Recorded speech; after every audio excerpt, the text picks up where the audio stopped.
Hi friends, welcome back to my channel. இன்றைக்கி நம்ம சேனலில் பார்க்க போகிறது ரோட்டு கடைகள்லாம் கிடைக்கிற மாதிரியான இறால் வறுவல் எப்படி செய்யலான்னு தான் பார்க்க போகிறோம். அதுக்கு முன்னாடி இந்த சேனலை இதான் முதல் முறை பார்க்குறீங்கன்னா சப்ஸ்கிரைப் பண்ண மறந்துடாதீங்க. கூடவே பெல் சிம்பிளையும் ப்ரெஸ் பண்ணிக்கோங்க. அப்போ தான் என்னோடய அடுத்தடுத்த வீடியோ உங்களுக்கு நோட்டிஃபிகேஷனில் கிடைக்கும். இப்போ வாங்க ரெசிபிக்குள்ளே போயிடலாம். இதுக்காக நான் 1 கிலோ இறால் வாங்கி கழுவி சுத்தம் பண்ணி எடுத்து வச்சுருக்கேன். இதில் 1 டீஸ்பூன் அளவுக்கு குழம்பு மிளகாய் தூள், 1 டீஸ்பூன் அளவுக்கு தனி மிளகாய் தூளும் சேர்த்துக்கிறேன். கூடவே கொஞ்சமாக 1/4 டீஸ்பூன் அளவுக்கு மஞ்சத்தூள், 1 டீஸ்பூன் அளவுக்கு பெப்பர், காரத்துக்கு தகுந்த மாதிரி நீங்கள் அட்ஜஸ்ட் பண்ணிக்கோங்க. 1 டீஸ்பூன் அளவுக்கு கரம் மசாலா, 1 டீஸ்பூன் அளவுக்கு மல்லிப்பொடி, தேவைக்கேற்ப உப்பு, 2 டீஸ்பூன் அளவுக்கு இஞ்சி பூண்டு பேஸ்ட்டு எல்லாத்தையும் சேர்த்துட்டு நல்லா பெசரி விட்டுக்கலாம். கை வச்சு நல்லா பெசரி விடுங்க. நல்லா மசாலா எல்லா இடமும் ஒன்றா கலந்து வர்ற அளவுக்கு இந்த மாதிரி பெசரி விட்டுட்டு இதை ஒரு மூடி போட்டு 15 நிமிஷம் ஊற வச்சு எடுத்துக்கலாம். அப்போ தான் ப்ரான்குள்ளே நல்லா மசாலா ஃப்ளேவர் இறங்கி நல்லாயிருக்கும். இப்போ அடுத்ததாக நான் இதுக்காக 2 வெங்காயம் எடுத்து வச்சுருக்கேன். பெரிய சைஸ் வெங்காயம் தான், பல்லாரி வெங்காயம் தான் எடுத்திருக்கேன்.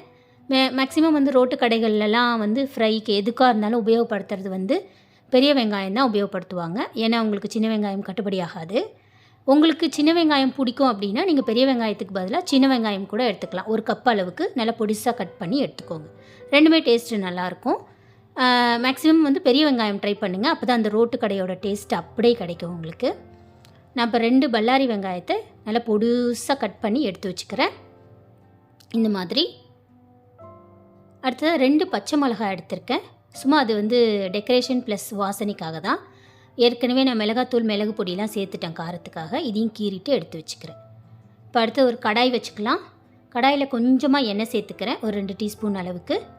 நம்ம மேரினேட் பண்ணி வச்சுருந்த ப்ரான் 15 நிமிஷம் நல்லா ஊறி ரெடியாக இருக்குது. இதை நான் அந்த டவாலே சேர்த்துக்கிறேன். எண்ணெயில் சேர்த்துட்டு நல்லா கிளறி விடுங்க. நான் தண்ணி எதுவுமே சேர்க்கல. ப்ரான்லேருந்து தண்ணி விடும் குக் ஆகிறப்ப. ஆல்ரெடி அது சீ ஃபுட்டுங்கிறதுனால நம்ம குக் பண்ணுறப்ப அதுலேருந்து தண்ணி விடும். அதனால் தண்ணி எதுவுமே சேர்க்காதீங்க. ஜஸ்ட்டு டவாவில் போட்டு நல்லா கிளறி விடுங்க. ப்ரானோட cooking time 10 to 15 minutes. Prawn அப்படியே பொறுமையாக கொஞ்சம் கொஞ்சமாக வேக வேக அதுக்குள்ளேருந்து தண்ணி நல்லா ரிலீஸ் ஆகும். அந்த தண்ணியே போதுமானதாக இருக்கும். அந்த தண்ணியிலே அது வெந்து அதுக்கப்புறம் ட்ரை ஆகட்டும். அந்த அளவுக்கு குக் பண்ணி எடுத்துக்கலாம். இது ஒரு 10 to 15 நிமிஷம் எடுக்கும்.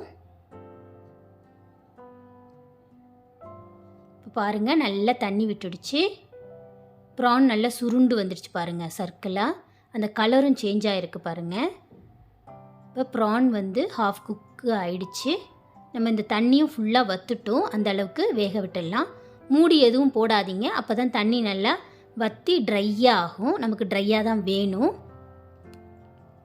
இப்படியே வச்சிட்டிங்கன்னா அந்த தண்ணியெல்லாம் வற்றிட்டு அது ட்ரை ஆகிடும். இப்போது ட்ரை ஆகிடுச்சு. இந்த ட்ரையான ப்ரானை நான் ஒரு பிளேட்டுக்கு மாற்றி வச்சிடுறேன்.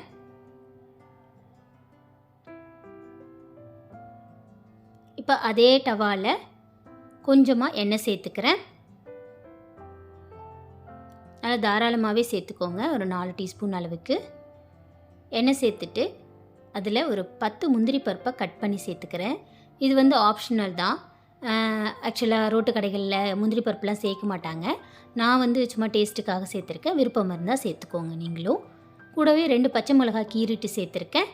ஒரு 2 ஸ்ட்ரிப்பு கருவேப்பிலையும் உருவி சேர்த்துக்கிறேன். இதை லைட்டாக ரோஸ்ட் பண்ண விடுறேன். இது கூட நம்ம கட் பண்ணி வச்சுருந்த பெரிய வெங்காயம் 2 வெங்காயம் கட் பண்ணி வச்சுருக்கேன். அதை இது கூட சேர்த்துக்கிறேன். சேர்த்துட்டு வெங்காயம் கண்ணாடி பதம் வர்ற அளவுக்கு வதக்கி விடுங்க. ரொம்ப பொன்னிறமாக வெங்காயம் வதங்கணும்னு அவசியம் இல்லை. லைட்டாக அந்த கண்ணாடி பதம் வந்தால் போதும். அப்போ தான் அந்த மேலே நிறைய வெங்காயம் தெரியும். ரோட்டு கடைகள்லாம் நமக்கு ரோஸ்ட்டு வாங்கி சாப்பிட்டு பார்த்திங்கன்னா அப்படி தான் கொடுப்பாங்க. இப்போ பாருங்கள், கண்ணாடி பதம் வந்துருச்சு. இது கூட நீங்கள் விருப்பப்பட்டிங்கன்னா ஸ்லைஸ்டு இஞ்சி, ஸ்லைஸ்டு கார்லிக் சேர்த்துக்கலாம். ஃப்ளேவர் நல்லாயிருக்கும். பட் என் பசங்க சாப்பிட மாட்டாங்க, அதனால நான் சேர்க்கல. ஆல்ரெடி நான் ஃப்ரைலே சேர்த்துட்டேன் இஞ்சி பூண்டு பேஸ்ட்டு. இப்போ நம்ம ரெடி பண்ணி வச்சுருந்த அந்த ரோஸ்டட் ப்ரானை இது கூட சேர்த்துட்டு ஒரு 5 நிமிஷம் குக் பண்ணி எடுத்துடலாம். அவ்வளோதான். பாருங்கள், ரோட்டு கடைகள்லாம் கிடைக்கிற மாதிரி அதே ஃப்ளேவரில் டேஸ்ட்டில் சூப்பரான ஒரு ப்ரான் ரோஸ்ட் ரெடி ஆகிடுச்சு. இதே மாதிரி நீங்களும் உங்கள் வீட்டில் ட்ரை பண்ணி பாருங்கள். எப்படி இருந்துச்சுன்னு சொல்லி மறக்காமல் கமெண்ட் பாக்ஸில் கமெண்ட் பண்ணுங்கள். கூடவே என்னோடய சேனலை லைக் பண்ணி ஷேர் பண்ணி சப்ஸ்கிரைப் பண்ணிக்கோங்க. தேங்க்ஸ் ஃபார் வாட்சிங்.